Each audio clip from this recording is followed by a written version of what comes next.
friends and allies. Listen, I wasn't expecting to be cut back a little, so I'll be extra fast. And because I've got a cartoonist, and I think you'll want to not sit there because I'm going to use this mic here to make a few points, and you'll enjoy the cartoonist. You know, thank goodness that the best cartoonist in the English-speaking world is on our team, not their team. Is that right? Do we know Zapiro? A few of you are laughing. Okay, by the end, lots more will be laughing. But we also have tremendous laughter and hilarity coming from the South African polity, right? Our ruling elites, maybe a little less than Robert Mugabe, have mastered their Marxology. I don't know if Vladimir Shubin was a big part of helping us, in this case, no, this one, Mbolula, he didn't spend time at the Lenin Institute, but you did tell me once that Thabo Mbeki and Joel Mechitenji were the finest students. So we really have an amazing legacy. And although I want to use the particular place, date, time, Fikile Mbolula's little comment here, for illustrative purposes in a moment, it is very interesting that from BRICS from above, right? BRICS from above has an exceptionally radical rhetoric at times.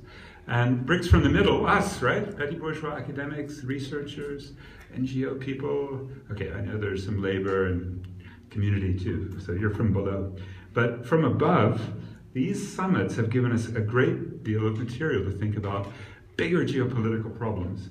And we've had BRICS from below in a very experimental way in a couple of places. Durban 2013, Fortaleza 2014. We didn't achieve anything in UFA. And you could say step back at the civil BRICS, or some call it civilized society, that met in Moscow. But the argument that I think at least one fraction of BRICS from the middle, allied with BRICS from below, can make with more confidence is that there's a problem of sub-imperialism, especially when we get to the critical questions that hasn't been raised by too many of you, or any of you, climate change, economy, but most critical of all, this is where I always win this debate. Soccer. What? What does BRICS have to do with soccer? 2010, South Africa. 2014, Brazil. Oh, my comrade here from you. Okay, you've got this shirt on. And we've got Russia in 2018. Would you not agree, my dear friends, that this represents soccer imperialism? Yeah, he's very, for good reasons. They took out gazillions from our countries. No taxes, no exchange controls, no democracy. We had an evacuation of our rights. I was even arrested on the beach in Durban North, the most democratic place in South Africa, for giving out anti-xenophobia leaflets, because I was ambush marketing on Sepp Blatter's land, right? And what did they leave us? A herd of white elephants. This is our favorite. This is the Moses Mabhida alien's handbag. Right? Why did we need this? We have a perfectly good one right next door. This other one hosted the semi-finals of the Confederations Cup the year before. And this is costing us tens of millions as Durban residents. That's why that little logo, do you remember the FIFA logo? Yeah, that's a black oak kicking that ball, great. But actually, the logo jam was really accurate. It was Whitey who took that money out of there, the construction companies with illegal collusion. And Sepp Blatter took $3.1 billion home to Zurich. And all it cost us to get this magical moment, do you remember that? May 2004, the South Africans were weeping with joy, right? All it cost us was $10 million to bribe our way to the World Cup. We are shamed at the end of May, right, when we learned this, that we thought it was FaceTime with Nelson Mandela that actually got that gig for South Africa. But as we learned, when the FBI, working with the Swiss, had 7 of the top FIFA guys, they kind of left the symbol on top for, a cherry to pick later, I suppose. But here's these guys, especially at the top right, there's Chuck Warner, and he got 9 million, and his mate in New York City, who's now spilling the beans just below Chuck Blazer. And then finally, a few days after this revelation, we've had an announcement probably that this guy's going, but you never know, he's so slippery, right? The revelations were May 27. We celebrated those revelations on May 28 by making the main money bags of South Africa, named Danny Jordan, We put him as the mayor of the 5th largest city, right, the day after his mates were all locked up in Zurich.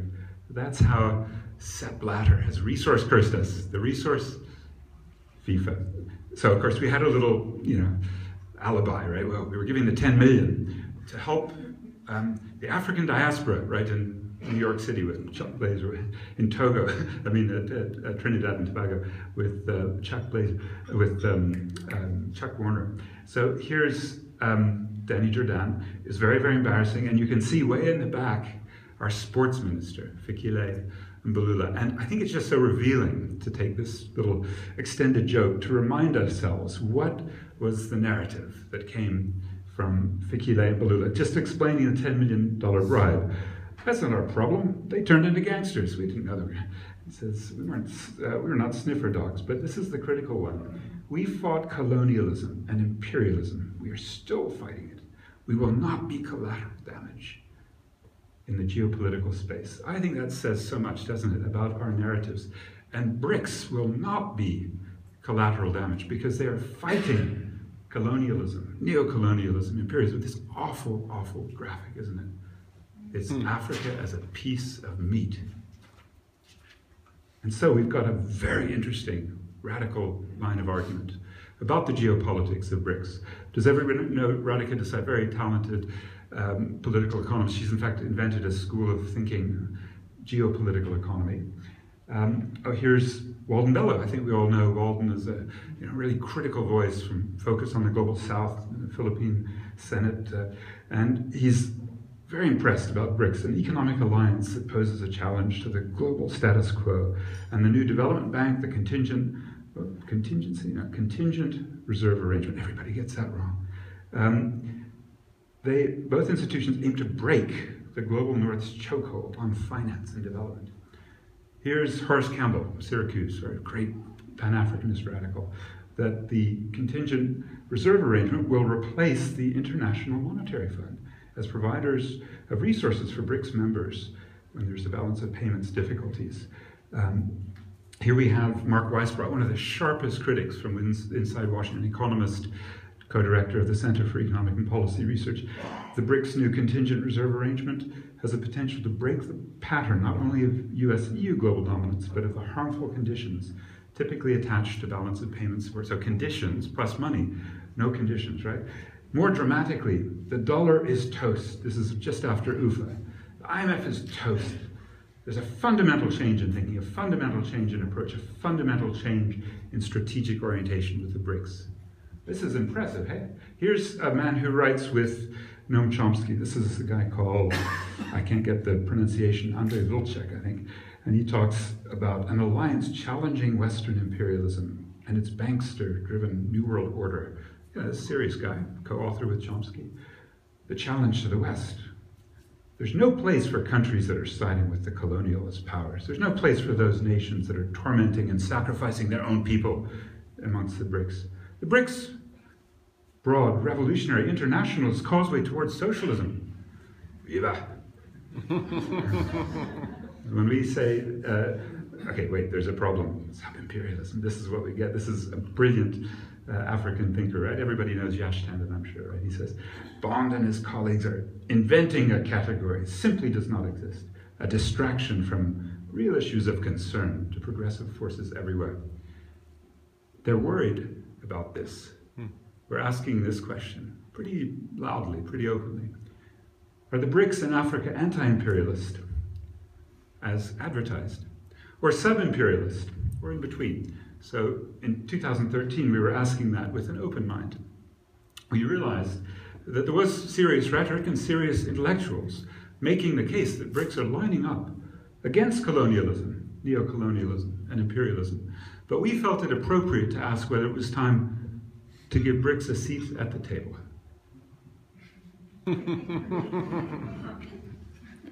So we have a book that outlines some theoretical arguments. Is Harman Chitongi in the hall?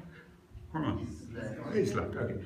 So we did this in 2000, but it was very interesting if we do find some theoretical insights to share quickly.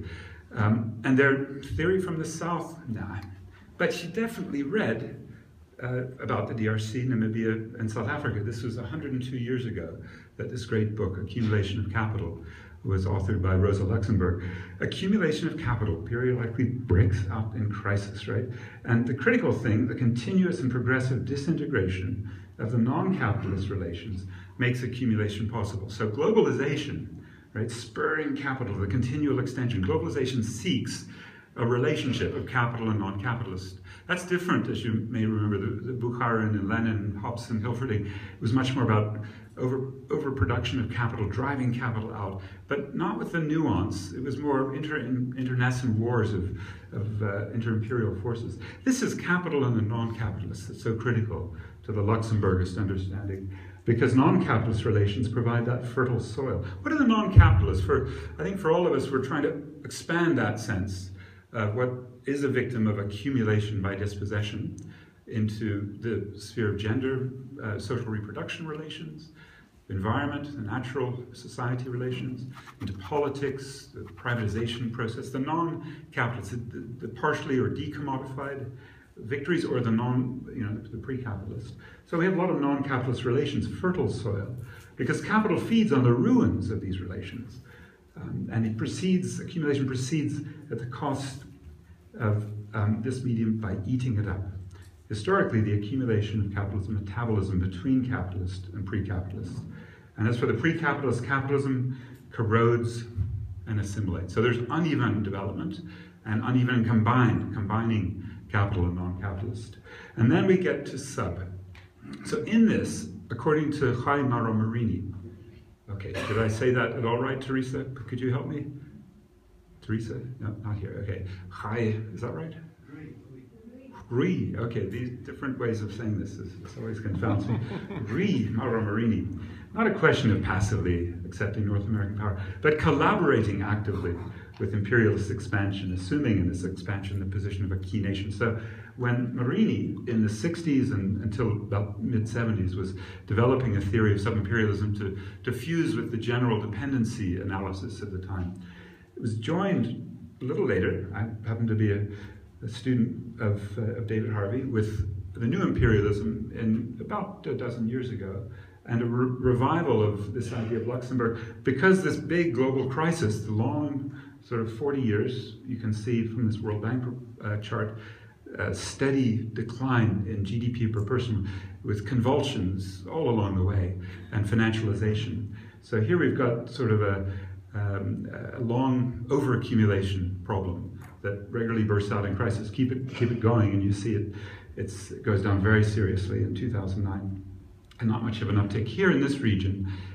Much the same picture. South Africa with the vast bulk of accumulation, slowing, stagnant, and Botswana the only exception, but also leveling off. But these countries are all sort of victim to this global process of overaccumulation. It's obviously clearest in Japan, EU, US, but because capitalism is uneven, you're going to get at least parts of the world that can accumulate, so China certainly is part of that. And we really began to see how important that would be at that point where we had that big crash. And it was then, it was clear, the opening of global markets, as Harvey puts it in the New Imperialism, in both commodities and capital, created openings for other states. First, as absorbers, they absorbed capital. China picked up huge inflows of FDI. And then as producers of surplus capitals. And then they become competitors on the world stage. And this was so obvious for BRICS. You can see those little lines that stayed above water during the Great Recession there. And it was bad, right? They didn't know what was going on. And David Harvey argued this is important because it's sub-imperialism arising here. Each developing center of capital accumulation now seeking out systematic sociotemporal fixes for its own surplus capacity by defining territorial spheres of influence. The inequality in BRICS forces the capital in BRICS out, because if you look at this awful record, right? 5 BRICS, okay, India not so bad yet, but getting worse. Brazil getting better on the Gini coefficient, South Africa overtaking it. And then I must say, in contrast to Debbie and some of the papers, the discussions of the last session, I don't think we've seen accommodation to that extreme inequality with a welfare state. 2 BRICS countries, Brazil and Russia have kept their social spending at about 15% of GDP. But the other three, South Africa at 5 and 6 or whatever it is, and China and India, very, very low. They could do much better. This is a sort of public deficit and gross public debt chart, and 4 of the 5 BRICS are here. They have a much lower public domestic debt than their peers and could spend more or do even quantitative easing without terrible inflationary threats. But they're not. The class forces don't allow it, but they're also in a bind, right? These were the dynamic forces in the world economy, but they've slowed down. 4 of the 5 are considered the fragile 5 with big currency crises. China having just lost some $3.5 trillion in 3 weeks in its stock market and 20% of its real estate values the last year. So we're not really looking at the surpluses. For those who like the nuances of our theoretical tradition from radical geography, you'll know that this territorial competition is very much linked to the overaccumulation. Without spending any time on it, the theoretical argument is essentially that territorially rooted power blocks are the units of analysis that can either defend against a devalorization when the overaccumulation of capital needs to be sort of popped, right? A financial bubble popped, or deindustrialization. So you can find territorial blocks that can defend, or to fend off or push elsewhere. Without getting too deep into those theoretical arguments, our greatest political economist in Africa, Samir Amin, has a simpler way of putting it. It's not incorrect, I'm not too happy with it, but he says, this is just last week in an essay, that the BRICS at best walk on only one leg. They reject the geopolitics of imperialism, right, that's the talk left, but they accept economic neoliberalism. This is a strong tradition in our BRICS. And it's gotten worse in some ways. I mean, it's particularly pleasing to, I think, everyone in the room when you see Edward Snowden getting asylum. Is that right? Nobody would oppose. Vladimir, your traditions holding strong, anti-imperialist, yeah? We really appreciate all that data from Edward Snowden and his safety. We were also promised BRICS internet rerouting, right? There was going to be a sort of way out of the US channel for the internet. That hasn't come about to avoid the snooping. We were so thrilled that when Barack Obama wanted to bomb Syria in September 2013, the G20 meeting led by 2 BRICS, by Putin and also Zuma in St. Petersburg, stopped him. And that when Russia took the Crimea land, or what's the best verb for that, Vladimir? Sorry? Reunified with the masses of Crimea. What a vote that was, right?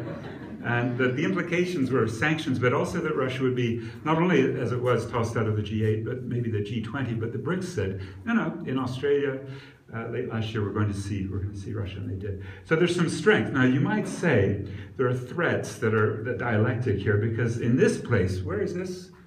South African Parliament. The Parliament of South Africa should be safe if the United States National Security Agency might find it hard to e-jam BRICS parliaments. That's okay, our guys do it for them. Okay, some of you are laughing because you know that we had a little problem with our own NSA called the NIA doing a little of the same kind of stuff. We've had this NIA spying on us quite a bit. There is a coherent theoretical argument. I'm not actually seeing that. Is that a 10-minute warning? Okay, great. The Paris Yura Sam Moyo piece in our new book, BRICS and Anti-Capitalist Critique, does make some distinctions of private blocks of capital in Brazil and India, the state-owned enterprises, like C.K. Lee said, very distinct participation. South Africa's critical problem, denationalization of its economy, and a general schizophrenia that you get with sub-imperialism that Sam Moyo, Paris Yuras point out. I think the critical definition is neoliberalism in local economic policy terms, and I do think, and I'd love to argue more with Debbie and with Ben and with Kevin, that this is tokenistic, not serious welfare. It's not enough money. Julius Malema said, we've got to double those grants. And that's one of the major problems of sub-imperialism, super exploitative processes internally.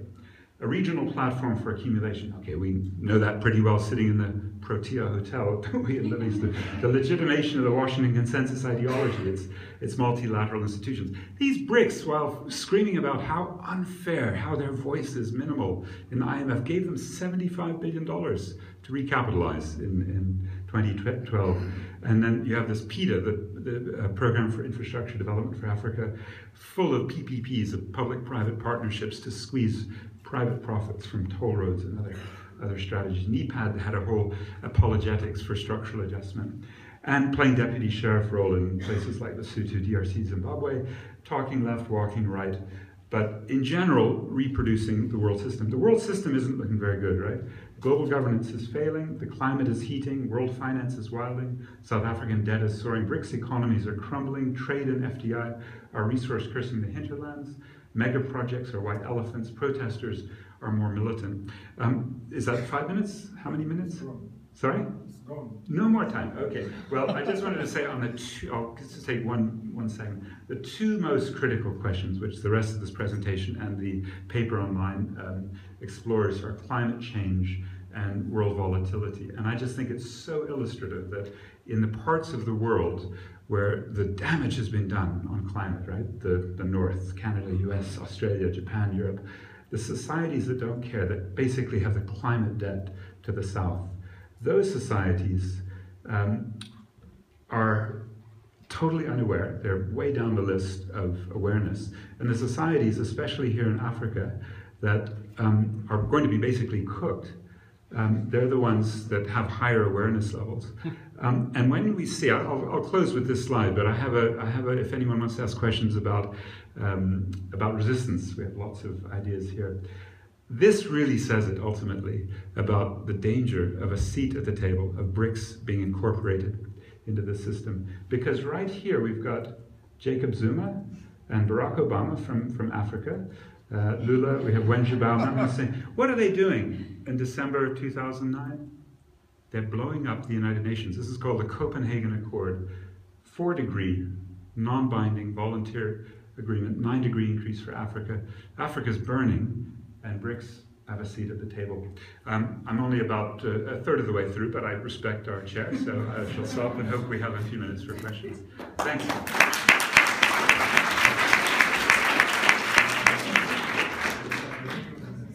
I know you're really applauding Zapiro.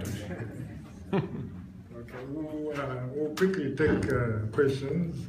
And since we don't have much time, can we just have questions, not comments? I think comments can be handled bilaterally with parties. So let's have questions. 3 questions to start with.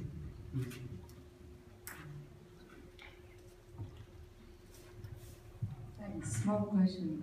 One of the pictures, the rugby over there, South Africa was Can you speak a little louder, myself? I'm trying, but I don't know what. One of the slides there, the rugby pitch, I didn't see South Africa. Why? Another question.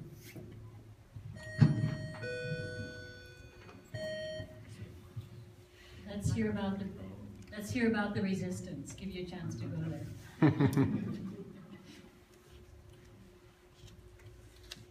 The third question? Okay, go ahead. Thanks, Patrick. I'm just wondering where China fits into the sub-imperial analysis. Is it a sub-empire, or is it an alternative hegemon to the West? And then we should go to the... Yeah. And we have plenty of time to debate each other at the... Oh, is there another one? Yeah, so South Africa was being carried off the field somewhere there. Let me just find that. That was a beautiful illustration. I'll show it to you later. Look, the resistance strategies, I think, will also involve some resurrection of very, very interesting Chinese debates. I think the question, is China going to be an inter-imperial, not sub-imperial, is being addressed here. And we have things like, you know, I just spent Thursday in this place, right, which is Morange. This is where China and the Zimbabwean military got together. 400 people were killed in November 2008. And I find the possibilities for solidarity with Zimbabwe. In my own little town, Durban, we actually stopped Mugabe from importing 3 million bullets, right? Does everybody remember in April 2008? Because a very nice coalition, there was a great churchman, Reuben Phillip, who got together just basically to say, those 3 million bullets won't come through the Durban harbor to be put in the backs of NDC members and civil society activists. So they pushed the boat out, and then it went around to Cape Town and tried to Maputo, it went over to Walvis Bay and even up to Luanda, and each step of the way unions blocked it. I mean, okay, somebody said, why didn't they sink the ship? That would have saved a lot of time. Okay, but the ship apparently, it either got through or not. But I just went there, and this is Hot Springs, some of you who know Zimbabwe. There's just nothing that has trickled down from the largest diamond field, alluvial diamond field. This is basically the only thing that I saw new. And nearly across the road, you can see these diamonds. It's that tragic a situation, the resource cursing and the looting. So I think a really healthy, like in the spirit that CK gave us, a distinction between the guy that does this, right? This is a guy called Sam Pa, right? And Sam Pa, tens of billions of dollars of deals like this across Africa. Tom Burgess writes in the FT. And so we've got to be an Alliance Global Witness, or my PhD student for Imagu, trying to figure out what's going on and then start finding roots in. And that's why I think the BRICS from below strategy is so good. I think, Carol, to answer your question, it's going to be based on the Africa Rising. This is the Africa Rising if you correct GDP. Oh, Africa's not rising. The way to correct GDP is to take the diamonds out of Zimbabwe as a natural capital, a depletion of non-renewable resources, debit on your GDP, which we should do, right? You can't just keep getting credit for pulling stuff out of the ground. And even, this isn't a Marxist argument, the World Bank will admit this natural capital accounting is vital. We have a Gaborone Accord about it. But if you do that, you'll see that there's a very good reason that Africa is rising, or let me call it uprising, against Africa Rising. And the African Development Bank's African Economic Outlook with Agence France Presse is documenting. It's quite extraordinary, isn't it? Because you figure after 2011, that'll be a real spike, a big peak for Libya and Tunisia and Egypt, but it actually keeps going. It's come down a little bit.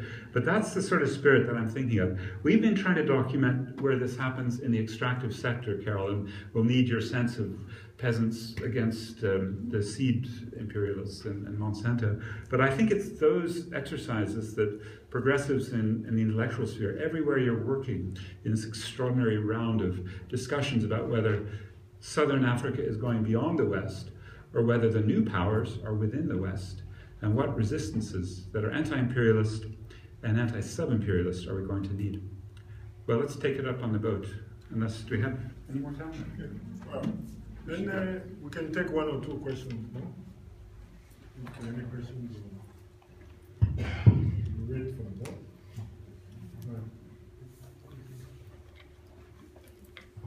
that. Mine is not a question to the content of the discussion, but more to the presentation of Africa.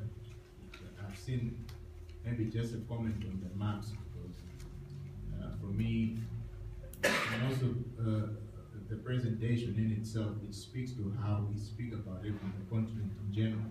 Most of the maps are, Africa is presented to be smaller in the maps that you presented, as in geographical territory. So just your thoughts around that, how we think about the presentation of the continent in general, and how to speak about it.